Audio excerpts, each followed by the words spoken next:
मिलाकर 2 हो जाए तो गणित है, यदि 1 और 1 को मिलाकर 11 हो जाए तो संगठन है, यदि 1 और 1 को मिलाकर 1 हो जाए तो प्रेम है, यदि 1 और 1 को मिलाकर 0 हो जाए तो अध्यात्म है, यदि 1 और 1 को मिलने ही ना दिया जाए तो ये कूटनीति है, और यदि इस एक के खिलाफ खड़ा करके दोनों एक को तबाह कर दिया जाए तो ये राजनीति है। वाह वाह वाह वाह, अच्छा है प्रदीप भैया, वाह। बहुत बहुत धन्यवाद। इसी ऊर्जा से आप सुनते रहिएगा। गला खराब है फिर भी मैं अपनी पूरी एनर्जी लगाने का प्रयास करूंगा। और इस राजनीति पर मैं 4 पंक्तियां पढ़ता हूं और उदाहरण सहित पढ़ता हूं। अपने पीयर के चच्चा आप देख रहे थे कि सुबह शाम उठकर योगी जी और मोदी जी को गरियाते थे। आज कैबिनेट मंत्री योगी सरकार में हैं।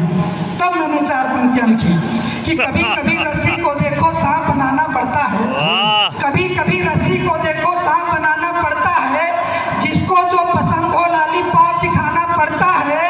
तो राजनीति का पर्दा जब आंखों पर पड़ जाए तो, राजनीति का पर्दा जब आंखों पर पड़ जाए तो गधा बाप को और गधे को बाप बनाना पड़ता है। वाह वाह वाह वाह वाह वाह वाह, ये स्थितियां हैं। गोविंद गजब बैठे हैं सामने सुन रहे हैं। गोविंद गजब एक दिन हमसे कहने लगे, प्रदीप भाई ये बताओ, आप विद्यालय में अकेले हो, ये विडंबना है। 16 साल की नौकरी हो गई, 8-9 साल योगी जी के भी हो गए, लेकिन हम अपने विद्यालय में अकेले हैं। अब तक कक्षा 6 से कक्षा 8 तक के बच्चों को पढ़ाता हूँ। 10 किताबें एक क्लास में है, 3 क्लास में 30 किताबें, हम अकेले। अब ईश्वर जानता है कैसे पढ़ाई होती है। गोविंद गजब कहने लगे कि भैया ये बताओ, आप अकेले हो, 3-3 कक्षाएं हैं, पढ़ाते लिखाते हो कि नहीं पढ़ाते लिखाते हो? हमने कहा कभी बाराबंकी के सम्मेलन में आना तो मेरे विद्यालय जरूर आना और बच्चों से मेरे जरूर मिलना, आपको पता चल जाए कि मैं पढ़ाता हूँ कि नहीं पढ़ाता हूँ। हाथ कंगन को वारसी क्या, पढ़े लिखे को फारसी क्या।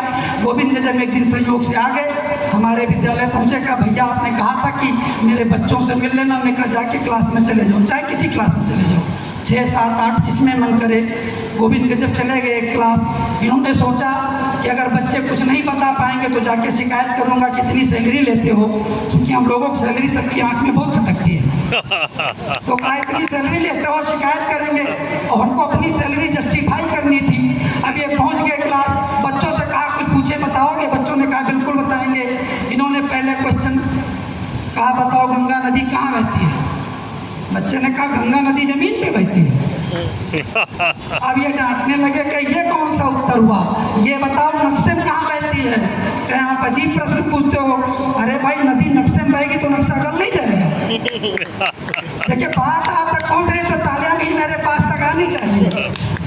इन्होंने दूसरा क्वेश्चन कर दिया। अच्छा कहा ये बताओ विश्व में कितने देश हैं?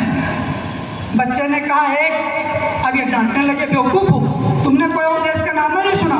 कहा गुरुजी बेवकूफ हमको कह रहे हो। अरे देश तो केवल भारत है, बाकी सब भी देश है।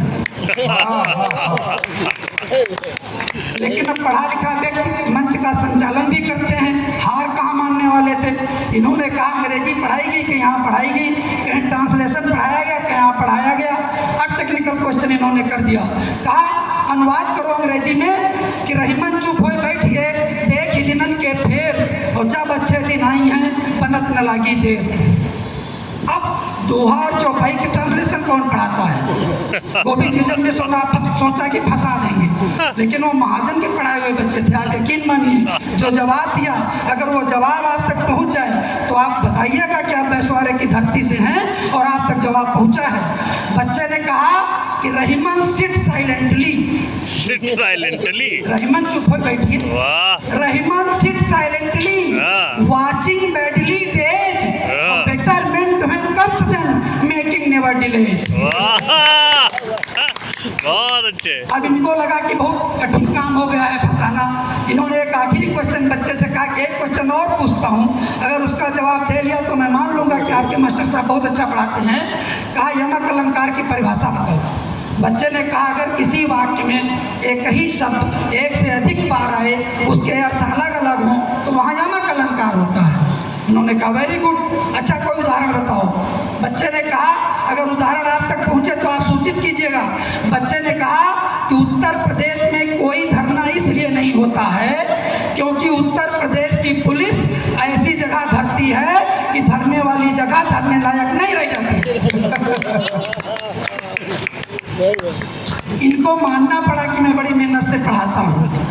बाद में इन्होंने शिकायत नहीं की, लेकिन मेरी भी अपनी कुछ विसंगतियां हैं। मैं वो विसंगतियां आपके बीच में रखना चाहता हूँ। और पहले विसंगतियां, समस्याएं पैदा की गई और उन्हीं विसंगतियों, समस्याओं को आधार बना करके 27,000 विद्यालय बंद करने का टारगेट है। 10,000 बंद हो चुके हैं। मैं पढ़ता हूँ। स्वागत कि हम थे गुरु परंतु कर्मचारी बन गए। हमारी नियुक्ति सिर्फ और सिर्फ पढ़ाने के लिए हुई थी, मगर कर क्या रहे हैं सर? हम ये लोग इस समय वो अकेले हैं। अब आप समझ सकते हैं, पंचायती चुनाव आ रहा है।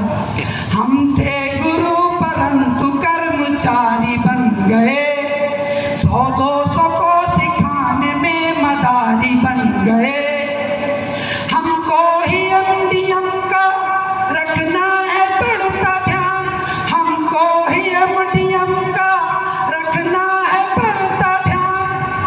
पाठन पठन को छोड़ के भंडारी बन गए। वाह वाह वाह वाह वाह। क्या है, विसंगतियों में काम करना पड़ता है। एक योजना और चलती है भैया, सतपाल सिंह, अगर मैं नाम नहीं बोल रहा हूँ तो बहुत बहुत स्वागत। आप उस कार्यक्रम में मिले थे, बहुत अच्छा लगा था।